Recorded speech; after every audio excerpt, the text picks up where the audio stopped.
balik adventure naman tayo mga katutok, at ito yung unang isda natin. Hindi tinamaan mga katutok, masamang pangit tayo dito. At ito yung pangalawang isda natin mga katutok, isang lamon-lamon, kulay dilaw, hinog na mga katutok. Sapul ka na. Ayos mga katutok, pangalawang tira ay tinamaan na natin. Meron bang ganitong isda sa inyo mga katutok? Dahil sa mga buwan ng Abril dito sa amin hanggang Mayo ay napakarami ng isdang ito mga katutok.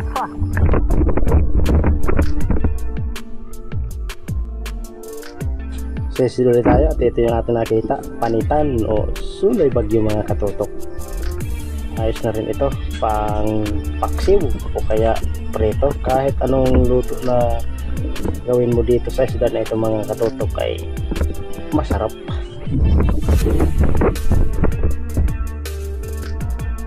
At dito mga katutok ay nakikita tayo ng surahan. Yan o, sapol. Ganda ng pagkakatama mga katutok, hindi nakagalaw. Spine shot, ayos. Pang ihaw na ito mga katutok, pero mas paborito ko dito na luto ay paksiw.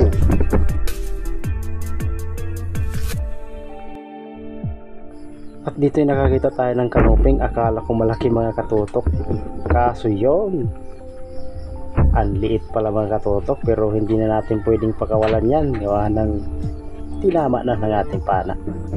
Pero good size na rin yan mga katutok, mag-aapat na daliri na ang laki nito.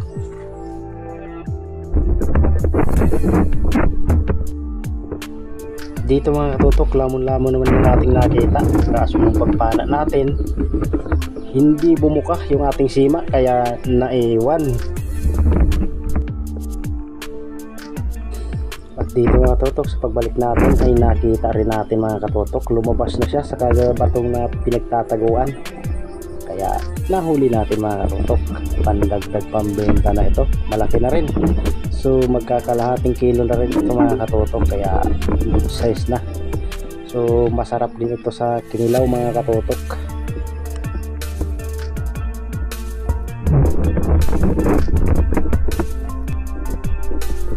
At dito ay nakapana tayo ng isang trebali o duhaw naman kung tawagin dito sa amin mga katutok.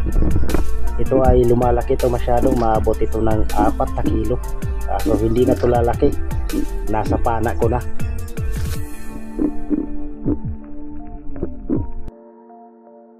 At dito nga mga katutok, sa pagsisid ko ay isang dalagang bukid yung aking papanain, kaso biglang lumabas itong labahita, kaya labahita na yung panain natin mga katutok. Kaya mas malapad ito doon sa dalagang bukid ating hinahanting. Nung una mga katutok, nung wala pang kompresor dito sa amin, ang ganitong klaseng isda ay umaabot ito ng tigda 2 kilo mahigit dito sa amin. Nung nauso yung kompresor dito sa amin mga katutok ay hindi na ito lumalaki.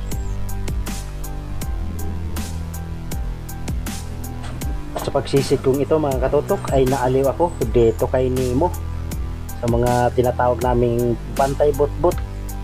Ang ganitong klaseng isda mga katutok ay gising pala pati sa gabi. Ayan, naglalaro sila mga katutok, kaya naaliw muna ako dito sa mga isda na ito mga katutok. Ang gandang pagpastad. At dito mga katutok, may napansin tayong labahita nasa ilalim ng butas. Yun, sapol. Ang ganitong klaseng isda mga katutok, kahit ganito lang ito kalaki ay napakataba nito. Pero sabi ng iba mga katutok ay malansa daw ito. Sabi ko naman, wala namang isda na hindi malansa. Ang hindi malansa mga katutok ay nasa libro. At dito nga mga katutok ay nalagpasan ko na itong isda na ito, itong sulay bagyo. Buti na lang ay nakikita ko pa mga katutok. Lakas kasi ng agos, kaya yung ibang mga bato ay hindi natin masyadong naiilawan. Gawa ng agos mga katutok ay sobrang lakas, parang baha. Kaya nagpatangay na lang kami sa agos hanggang sa nakarating kami sa pang-apat na barangay na pala mga katutok. Lumagpas na pala kami dun sa aming tinatambayang barangay Malubago.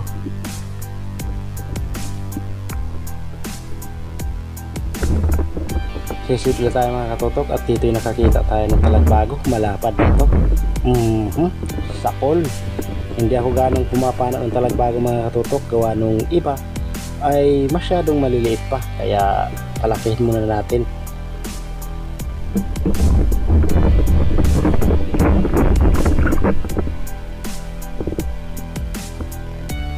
At ito mga katutok, may nakita tayong pakol nasa maliit na butas, kaya sinubukan kong panain.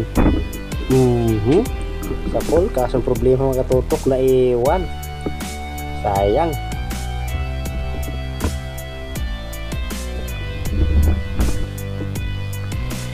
Buti lang mga katutok, sa pagbalik ko ay ito na siya, nasa labas na, talagang magpapahuli talaga ang pakol na ito mga katutok, kaya pang ihaw ka bukas. Ayos mga katutok, pang ihaw talaga yung the best dito, kaya naman ay ginagataan ko ito mga katutok.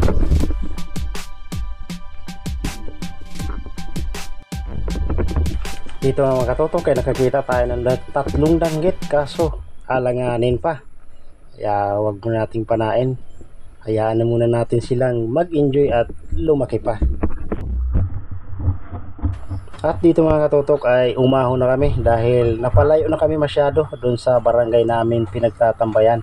So maglalakad kami nito pabalik mga katutok.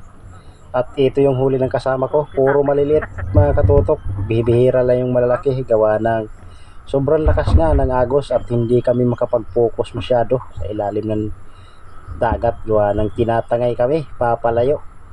Kaya dito kami inabot sa malayo na sa barangay namin pinagtatambayan. Bali lakad muna kami nito mga mahigit 1 oras yung lakaran pabalik mga katutok. At yan mga katutok, ang mga huli ko pala ay dun ko na lang ipapakita sa bahay pagdating ko, gawa ng mag-aalas 2 na ngayon mga katutok. At ayan na mga katutok, nandito na nga tayo sa bahay at ito yung huli ko. Ayun yung pakol natin. Hindi natin nabidyohan yung malaking pakol. Unang huli ko yan mga katutok. At ayan yung maliit kanina na pinana natin. At ito lahat yung huli natin. Nasa mahigit 3 kilo lang siguro. Grabe talaga yung agos mga katutok. Pati yung mga dalagang bukid natin ay hindi ko na nabidyohan, gawa ng ang iilap nila kapag malakas yung agos. Ayos mga katutok, solve na rin kahit inaabot tayo ng ilang oras sa laot. Gawa ng susumikap talaga tayo para makahuli ng isda, pero wala tayong magawa, lakas talaga. Pero ayos na rin mga katutok. Ano mga katutok, kung bago ka pa lang sa aking YouTube channel ay huwag mo nang kalimutan mag-subscribe. Thank you for watching po mga katutok. Hanggang sa muli, wala muna tayong shoutout, sa susunod ko lang po na upload.